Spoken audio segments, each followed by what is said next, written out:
Amateur Traveler is in its 20th year now, but can you imagine if I had people on the show who had never been to the destination, but had just read about it or seen a movie about it? That wouldn't make any sense at all, and you wouldn't listen. We all know how important it is to receive advice from people who know a destination to get the most authentic local experience. And a great option for experiencing this is Explore Worldwide and their authentic small group adventures, led by local tour leaders, perfect for solo travelers who want to meet like minded people with a desire for adventure. I'm often an independent traveler, but two of my last three trips were with small group tours because they organize everything and it's a lot easier. If you want to recreate the tour I did to Malta, they have a Malta and Gozo Discovery Tour. I'm intrigued by one of their tours called A Taste of Sicily.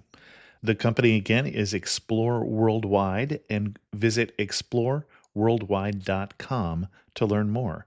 And thanks to Explore Worldwide for sponsoring this episode of Amateur Traveler. The nights are long, the days are short, and the weather is chilly to downright cold, depending on where you are. It's a good time to slip into a Quince iconic Mongolian cashmere sweaters, which start at only $50. You can treat yourself to everyday luxury at an affordable price with Quince. If you really want to dive into luxury, you can check out their leather handbags, washable silk shirts, and European linen sheet sets. Whatever you're looking for at Quince, all the prices are 50 to 80% less than similar brands, and they do that by partnering directly with top factories and cutting out the middleman. They only work with factories that use safe, ethical, and responsible manufacturing processes. And of course, they use premium fabrics and finishes for that luxury feel in every piece. But you've already heard me rave about my Quince travel pants. Treat yourself this winter without the luxury price tag. Go to quince.com/traveler for 365-day returns plus free shipping on your order. That's QUINCE.com/traveler to get free shipping and 365-day returns. Quince.com/traveler. And thanks to Quince for sponsoring this episode of Amateur Traveler. Got my bags packed, I'm on a roll. I'm heading out there and I'm ready to go. I'm looking real good in my passport photo. Oh, no. Amateur Traveler, episode 158. Today, the Amateur Traveler talks to Alex Lindsay about Zimbabwe. Learn about this beautiful African country that's had some problems but is still worth visiting today on the Amateur Traveler. I know that I should be heading home, but maybe not today. Welcome to the Amateur Traveler. I'm your host, Chris Christensen. Before we get into the interview with Alex, I do have some travel news for you. There's some people who are probably glad who are going to be flying on a United Airlines flight from London last week that the pilot, when he passed through security, was stopped by the security guards because he was drunk and was not allowed to fly the plane, which seems like a good idea. And something else that seems like a good idea, some residents of Paris who are tired of people thinking that Parisians are rude have banded together and will show people around their fair city for free. And these Paris greeters, as they are known, are also happy to do the tours in English, so that's something you might want to check out if you're going to the City of Lights. If you are an American who happens to like traveling on the train, you might be interested in knowing that Amtrak is now offering discount passes to U.S. residents that used to only be available to those who lived outside the country. So check that out. Passes are for 15, 30, and 45 days of travel. Links to all of those stories, as well as other ones, like Iceland being up for sale on eBay, can be found in the show notes at amateurtraveler.com. I'd like to welcome to the show Alex Lindsay from the Pixel Corps, who's come to talk to us about Zimbabwe. Alex, welcome to the show. Thank you. Thank you very much. I feel like saying, Alex, finally welcome to the show. Alex and I met in January of 2007 at Macworld and talked in great depth and passion about Africa. I had just been to Tanzania, and Alex has a great love for Zimbabwe, and we've been meaning to get you on the show since then. So welcome and last. Thank you. Thank you very much. Now, you don't live in Zimbabwe most of the year, but I know you have said to me before that you would move to Zimbabwe if your wife would let you. So why Zimbabwe? There's so many reasons. So I got into Africa mostly. That was funny. I was talking to someone from National Geographic, actually, and I got into Africa from National Geographic when I was 10. My great-grandmother died, and everybody inherited something. And I inherited a suitcase full of National Geographics from the 20s and 30s. I was fascinated. Back then, they were just discovering Africa, and I just would be reading all these articles about that and just found myself always interested. I found, as I did more and more work, I was just always looking at Africa in general, everything from East Africa to Southern Africa to West Africa, mostly in the sub-Saharan area. Mm-hmm. And then I got into an idea of really using the work that I do, media, to energize economies. And I started doing math, and it just turned out that the math for what I wanted to do made the most sense in Zimbabwe. They have extremely high literacy rates, extremely high English rates, extremely high entrepreneurial society, as well as a very peaceful society. I mean, we look at the trouble that is going on there, and the fact that it isn't a revolution is a testament to the culture there. So as I started to look at that, of course, I mean, that on paper made a lot of sense, and I was very excited about it. But what really happened, of course, is that I decided that Zimbabwe is a place to go. I went to Zimbabwe. And, of course, what happens when you're in Africa is it seeps into your blood.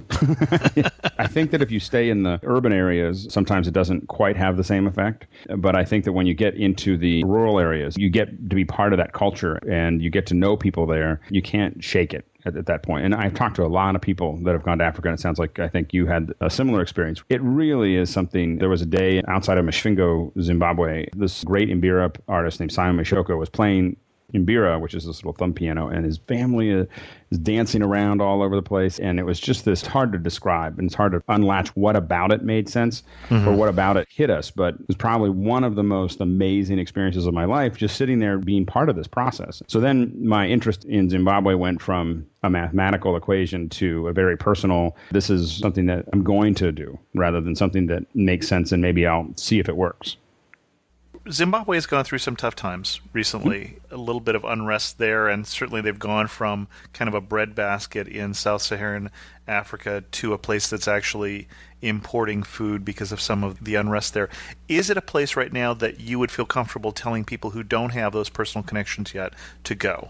Yeah, I wouldn't go everywhere, but I think that if you're clear of what you're doing and so on and so forth, one of the things you're going to find is that Zimbabweans are incredibly opened, incredibly helpful. There's definitely places that are easier to go to, like Victoria Falls, which is just gorgeous, and there's not that many people right now. And the big advantage of Zimbabwe at the moment is that it is relatively peaceful, and there are some difficulties. But if you work with a tour operator who is able to negotiate all the issues that are required to kind of get you from point A to point B, and that's mostly dealing with hard to find cash, hard to find petrol, getting down to Great Zimbabwe. Great Zimbabwe, and it's during the tourist season before, like in the 90s, 10 years ago or 15 years ago, would have had hundreds of people there at any one time during the tourist season. Now there's 10.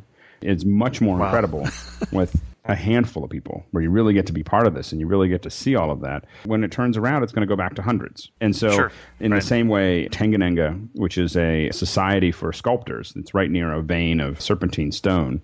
Tanganyika has got hundreds of sculptors, and you can go up there and there's almost no one there, and you can buy incredible, and I mean the sculptures that are 3 feet high for hundreds of dollars, not tens of thousands of dollars. And that's what you'd pay if you were in the United States. I highly suggest going now. Definitely there are things not to do. There are sensitivities that the government has about the press. So you don't want to be mistaken for someone in the press. They don't have any problem with someone who's a tourist. In fact, of course, they love to have you there.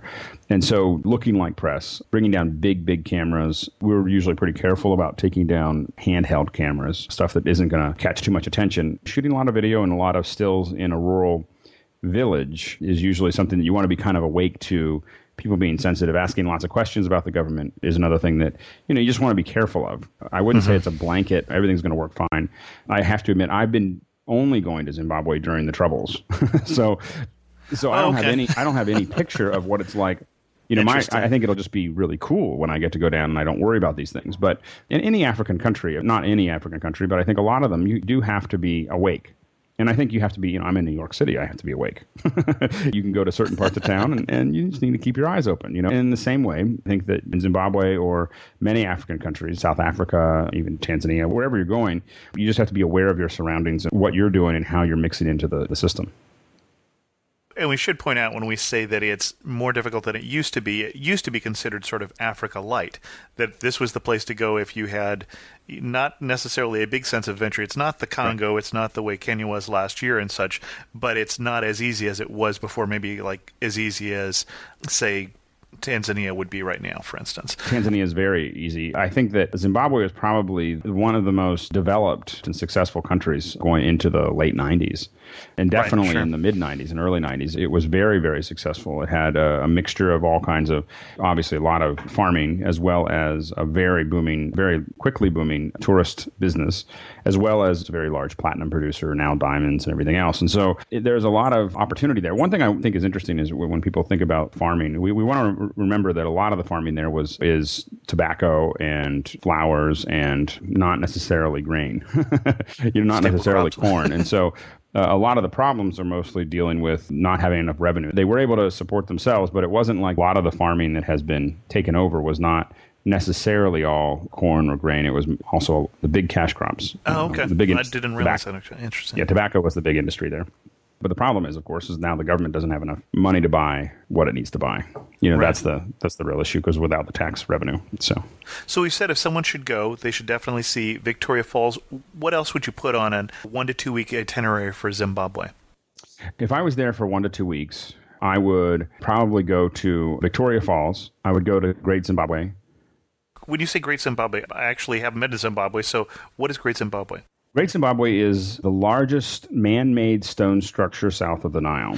So I know what you're talking about. Okay, right. Yeah, so the thing that most people would recognize is what's called the Great Enclosure. Mm-hmm. And the Great Enclosure, no one really knows what it was for. What most people believe is there's about 18,000 people that lived there in the 12th or 13th century. And that they, for whatever reason, they expanded. It was based on gold and cattle, and it was an empire, the Shona Empire there. And for whatever reason, they probably, if you read enough of Jared Diamond, they probably ran out of resources, dissipated. But they left this incredible structure there. There was a village outside of the structure. A lot of people think that it might have been a place to initiate adolescents into the culture. No one really knows what's there, but they have the conical tower, which is something you see on a lot of Zimbabwe notes, that's inside of the Great Enclosure. It's a mixture of being amazing and a little spooky at times. And you go through it, but there's just incredible views. If you go up into where the former palace, not the palace, but the former, where the chief would stay, it's up way up a hill. You get these incredible views that are really definitely worth checking out. And it's just one of those things. It's a cultural site that is something that I think most people should definitely see. Also, if you are in the Victoria Falls area, there's also, and I never say it right, but it's Hwange Park. It's Hwange. And that is just probably 45 minutes or an hour south of Victoria Falls. One of the things about that area is it's one of the largest populations of elephants in Africa. I believe, I'm not positive of this number, but I believe it's somewhere in the vicinity of 180,000 elephants between that area and right on the border of Botswana and Zambia. And they're actually working together on how they manage the elephant population. But there's a very, very large elephant population there. There's a lot of other wildlife there. And we had a lot of fun going there. They have a lot of watering holes, which is really cool and part of the problem and as far as population management. But it's a great location. There's also, in Victoria Falls, there is a place called the Victoria Falls Lodge. You literally are sitting over a water hole watching all this wildlife eating while you're eating or drinking mostly. A little bit of eating. The alligators in there. So anyway, that's a great area. That park is really close to Victoria Falls, so it's definitely worth seeing. If you're in the Harare area, one of the things that is really fascinating is a place called Domoshawa, which is just outside. It's probably 20 minutes outside of Harare. I'm not even positive of what formed the rock formations, but there's these huge round rock formations that you can climb up. You can walk up. It's a bit of a workout to get to the very top, but not hard. It's not like you're rock climbing or anything. You can definitely walk up. It's fairly steep. And when you get to the top, you just have this incredible view over Harare and in the vicinity. Another area that I have not been to, but I have been told by Zimbabweans that I'm missing out on, is the Eastern Mountains. They're supposed to be gorgeous and very lush and green, and I haven't seen that yet. Good time of year to go to Zimbabwe, or bad time of year? It depends on what you like. So I like it to be chilly. And I know that sounds odd. I go to Africa and I like it to be chilly. But remember, the summer there is in the holiday season for us here, or here in the United States. So the winter in Zimbabwe is really the end of May to middle of August. And so almost all of my trips are in that vicinity. I typically go twice a year to Zimbabwe for Haifa, which is the Harare International Festival for the Arts, which is one of the largest arts festivals in Africa and one of the most amazing experiences that I've had there. It's a huge festival in the first week of May, and it's artists from all over Africa playing on 4 different stages, thousands of people. You think of Zimbabwe as nothing's going on there, but during Haifa, it's a huge deal. So we're shooting down there, for instance, next May, and then we go for the Zimbabwe International Film Festival in September. I like June myself. It's a bit dry. It's chilly, so you need to bring a couple layers. It'll be 75 degrees Fahrenheit during the day, maybe 80 at the highest, and it'll drop down to 40, 45 degrees at night. But I find that to be more comfortable. What do the guidebooks recommend that you don't think is worth the time? You know, I have to admit, I've never read a guidebook of Zimbabwe. So I don't know what they suggest. My whole thing is that I've gone down for work. So most of my time is spent doing work, and it takes me all over the country. I feel very blessed to have that opportunity to go all over the country in Zimbabwe and bring friends down and so on and so forth. But I've never picked up a book there. So I don't know. I know that a lot of people who I talk to who visit don't go to places like Tenganenga very often. And I think Tenganenga, I think someone said, is like a little paragraph in most books. But it's a great afternoon. Of course, Harare, when you go there in the city, you know, is I believe it's near 5,000 feet high, 5,000 feet altitude, which means it's something you'll actually notice in a lot of African countries is some of the highest points of the capital. And the reason is the mosquitoes that carry malaria don't go that high. So Harare, you don't really think about malaria medicine, but you do when you get further out. And did you use other resources the first time you went there before you had local contacts, which I assume you use a lot of now? Are there other resources you used for planning? You know, I have to admit that I waited for a local contact. Oh, okay. So all right. Actually, when I went, I didn't go without the local contact. I literally wanted to go there for a year and just waited for somebody to show up. I tend to have a very odd way of doing that, where I know what I want to do. There's a saying, and I don't know who said it first, that luck is when opportunity meets preparation.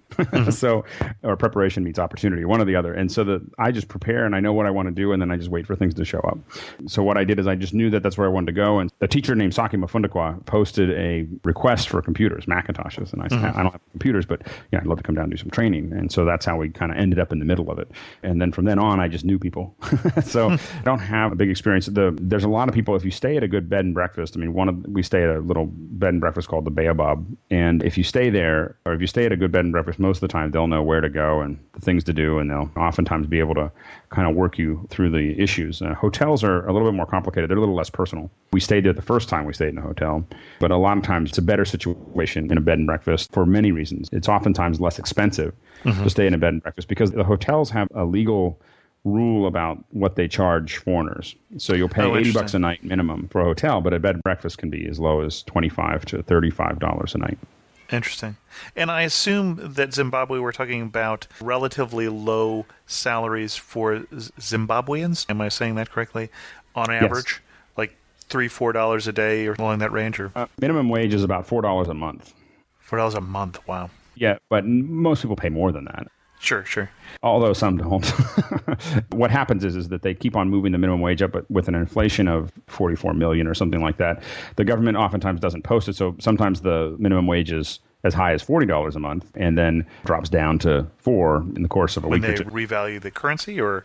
Yeah, the value of the currency is constantly moving. You just get used to it. Where they keep lopping zeros off, basically? They've lopped 10 so far off the value so far. And it's just something it's actually... They've lopped 10...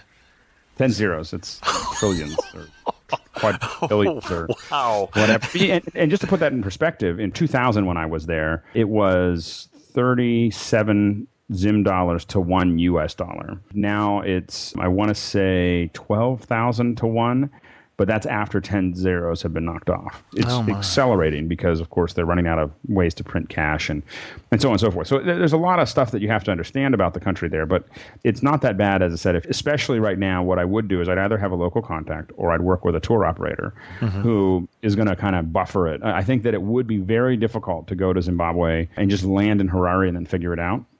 Okay. You'd want to have a local contact there. And there's lots of tour operators that are scrambling to keep moving forward. They'd love to have your business, and they have all the contacts. People who are there, I mean, what's fascinating about Zimbabwe is you'll go to downtown Harare, and it's bustling. There's people everywhere. There's cars. It's congested. The country has not stopped. And I think that's a huge testament to everyone living there, that people figure it out. They just keep on figuring it out. So as long as you're working with someone who's figuring it out, most of the time you'll do fine.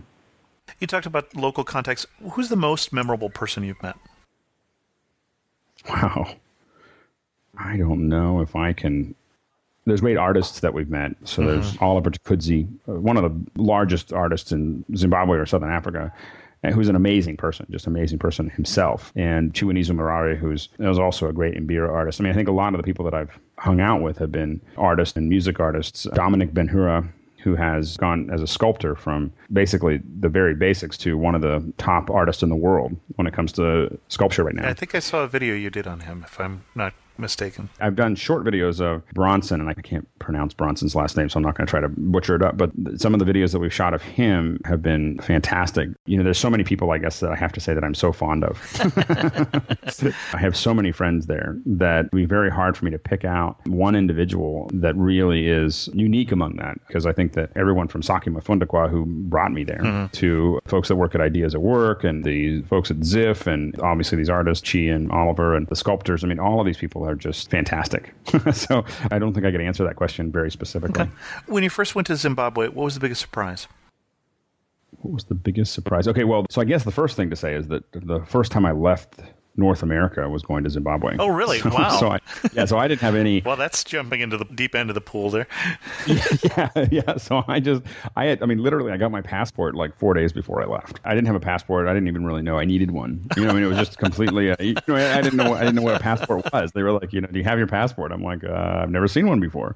So I went and picked up a passport, crazy blue thing, which is funny because at this point I've added to my passport extra pages, like the extra set of pages, and it's almost all full, and it's so beaten up that I have to get a new one. So it's come a long way in the last 8 years. So I got to Zimbabwe, and I think, the first thing that really struck me when I got there was I got there, and it was a little airport. Now, it's gotten much bigger and much nicer now, but really was a welcome to Africa. I mean, I'm used to these big... Sure. In the United States. For instance, my uncle had a grass airfield that he landed a Cessna in, but that's the only small airport experience I've ever really had. Mostly they're all international airports in one way or another. So you land there in this little brick building.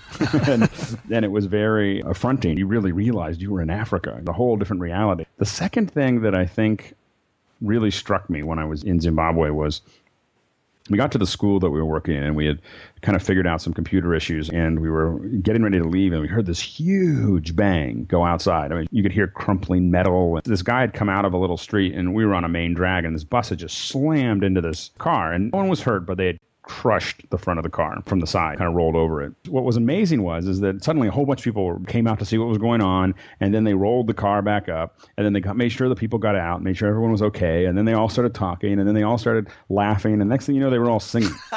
It was crazy. You went from this horrible car accident to singing, and I don't know what they were singing about. I imagine that they were singing about, they were thanking the ancestors for the fact that people didn't get crushed by the bus, but it could have been just some kind of fun drinking song too. I don't know what they were singing about, but it was beautiful. What I thought was fascinating is I just sat there with a bunch of us were just looking at it going, I think I'm really going to like this country. It was just a very warm experience. But I think those are some of the first things that I was hit with when I got there. So you didn't even know what a passport was. What do you wish you had known before you went? Well, I look at how I traveled back then and how I travel now. My packing was kind of haphazard. and I travel now. I probably am gone 3 months of the year now, going somewhere. In fact, I'm talking to you now. I live in San Francisco. I'm in New York. I'll be in Philadelphia tomorrow and New Mexico on Sunday. So it's kind of like a normal thing. And I'm so methodical now. I have all these little Eagle Creek bags that everything's all packed. And it's all modular. Everything has its own bag and everything is a specific way. And there are I'm going to bet you pack less now than you used to. When I came to Zimbabwe, I had the two large rolling Samsonite bags. I have to admit I was taking some equipment down too. But still, it was a lot of clothes. It was a lot of knickknacks. I don't know what I was taking down there. So now I do know is I brought a lot of sculpture bags, so I was kind of glad that I had it there. But I had these two huge bags that were just short of 70 pounds. I remember because when we were leaving Zimbabwe and we had all the sculpture on the bags, we actually put our toe on the scale, actually had a lip and we put our toe on it and push up when we put the bags on because they were like 72 pounds. And so we pulled 2 pounds off with our toe before they put them in. And so I know that they were really close to 70 pounds. So we brought these 2 huge heavy bags. And now I went to Africa last year for 6 weeks, and I had a roll-on, like a carry-on. Sure, yeah. A carry-on and a backpack. I can travel indefinitely with a carry-on and a backpack at this point. It was funny. My flight was canceled yesterday. Yeah, I saw you Twitter about that. Yeah, I was twittering. My flight was canceled yesterday, and it was so funny. I changed my flight really quickly and made sure I got on the next flight. And this woman asked, she goes, "Did you check bags?" And I admit it sounded arrogant. I just go, "I don't really check bags." I was just like, I don't really do that. What happened was it's very easy and very fun. Not fun, but it's very easy and seamless to change flights when you're carrying everything. Sure. When it's all with you. It's very stressful and highly prone to losing your bags when you start checking them. And so when I look back, I'm not so stressed when I'm traveling. I think that a lot of what happened was I just didn't know. I didn't know what's going to happen next. Sure. I didn't know what was going to be around the next corner, which made it exciting, sometimes too exciting. I worried more than I probably needed to. I definitely would never take Lariam again. Oh, okay. It's the anti-malarial pill. It's the evil drug. The one that may cause vivid dreams, or however you term it. It can be a lot worse. I do have Malarone that I have ready. Malarone is a much, much kinder, gentler drug. Although the problem that I know that people run into, I could not, for instance, get Malarone covered by my health plan. It was too new at the time. Oh, really? Yeah. They would only cover Lariam. No one should take Lariam. Yeah. Unless you specifically have an allergy to Malarone, you shouldn't be taking Lariam. And for me, I don't care what my insurance says. I'm not going to put it in my body. I saw someone who we were with go loopy. I don't mean like vivid dreams. I mean mood swings and crazy stuff. Interesting. So as far as I'm concerned, it's a psychoactive drug. To go off on a tangent here for a second, I feel like Lariam gives you all the experience of malaria without the fever. So it's a crazy drug. So anyway, I wouldn't take that again. I would eat more of the local food more often. I think that when we first got there, we were kind of trying to find, I don't know what it was. I mean, some of the guys were trying to find stuff that was a little bit more Western, whatever. And probably not as well made then, because they don't know how to make Western food as well as they know how to make the local food. And the local food is so good. And here's the other thing is when you're in Africa, unless the people around you are eating with utensils, don't. It's so much fun. Finger food is so much fun. It's so funny. I come back from Africa now every single time, and I begrudgingly pick up with a fork again. I'm just like, I'm back to it. Back to the grind. I'm trying to learn how to make the food that I eat down in Zimbabwe because I like it so much. Any particular things you would recommend, especially for a first-time traveler? Don't forget to try There's a staple meal that you can have almost anywhere that's serving anything remotely traditional, which is beef stew and sadza. Sadza is every country has its kind of starch. Yep, so sadza is the starch. It's a very fine corn millet. In the United States, the only place you can get it is Indian grocery stores, and it's called Indian head. Okay. Or called corn flour. It's yellow. They use white in Zimbabwe, but it's basically like a finer version of grits. And then you have this beef stew, which is usually fantastic. And then you typically have collard greens. You pick up the starch and you either dip it in the stew or you grab some meat and you grab some collard greens and you have it. And it's a very good meal. I mean, I like it a lot. And so that's the thing I would suggest. The other thing that I would suggest, and I would suggest this in any country beyond food, is there are a handful of greetings that you can learn on the way down. They're not hard to learn. And it is, especially if you're Caucasian, like myself, you get a lot of bonus points. You get gold stars for playing hard. I got applause from a big group of people just for speaking 10 words of Swahili in Tanzania. Yeah, it is, because I'm trying to learn. I have the Rosetta Stone on Swahili, and I can actually listen through all of that. And in Shona, I don't have that yet. They don't have one, but I'm working on it. But in Shona, the typical, when you're saying hello in the morning, it'd be like Magwanani. If you want to ask how someone woke, you'd say Mamukase, and if they respond, they'll go Damuka kana mamukao, and you'll say Damuka. Literally, you get that far, and you're friends forever. I don't know if you're friends forever, but you're friends for a long time. I mean, they're, especially you come off the plane like that, and being able to ask for things specifically, and people love in Zimbabwe to teach you. So if you ask, how do I say this, or what is this, or how would I do this, they usually very much enjoy teaching you. They're kind of amused. Sure. By a pale face sitting there asking them how to say certain things and then making the best shot that you can. It's a little easier to speak Shona than Ndebele because Ndebele has lots of clicks. Oh, interesting. So it's a little harder for my ear, anyway, and my tongue to make the noises that I need. I'm getting better, but it's a little bit more difficult. Shona is actually, I find, fairly easy to pick up and to use.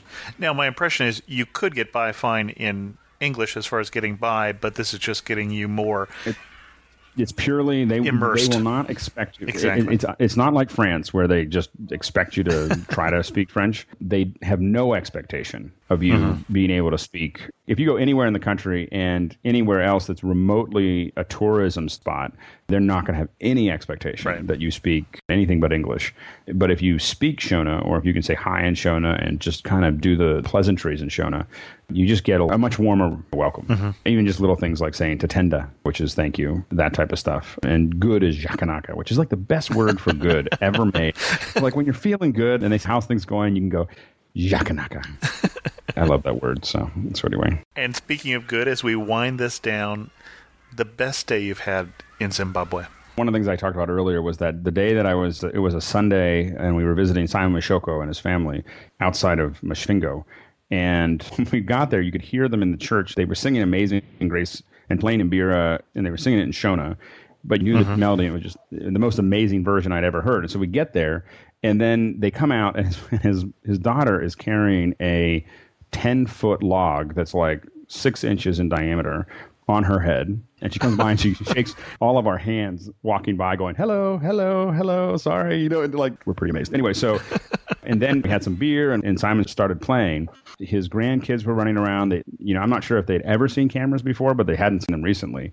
And they thought it was, when we turned the camera around so they could see what so they could was see the shot, pictures. Yeah. They thought it was the most amazing thing they'd ever seen. And so there was just a lot of laughter and people dancing. And one of the other cameramen just looked at me, in the middle of it. And he just goes, we are surrounded by angels. I mean, he's just like completely like this, whoa, I'm starting to lose track of reality. It was just this incredible, and it's hard to explain. Like when I explain the details of it, it may not seem that way, but when you were there in the middle of it all, it was a feeling that's pretty hard to describe.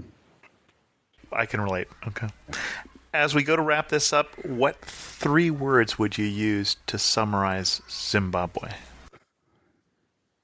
Beautiful, creative. I'd say beautiful, creative, and spiritual. Okay.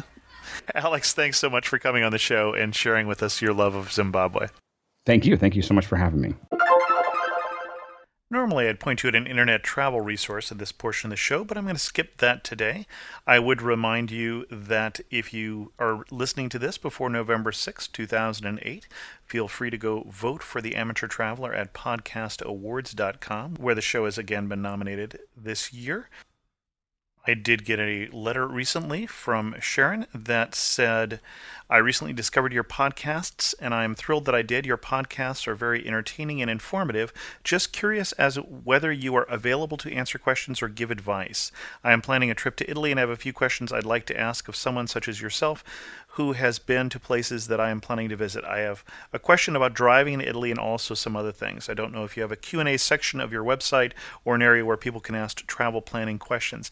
And I do, as I wrote back to Sharon, and I recommend that people go to the discussion boards, amateurtraveler.com/board, BOARD, where they can ask both me and then also other members of the community. For some questions, you might get better answers from the community than you would from me. It might be a place that I have not personally been. So feel free to check that out. And with that, I think we'll draw this show to a close. If you have any comments, feel free to post them at amateurtraveler.com or send an email to host@amateurtraveler.com. And as always, thanks so much for listening. Got to see one more cathedral.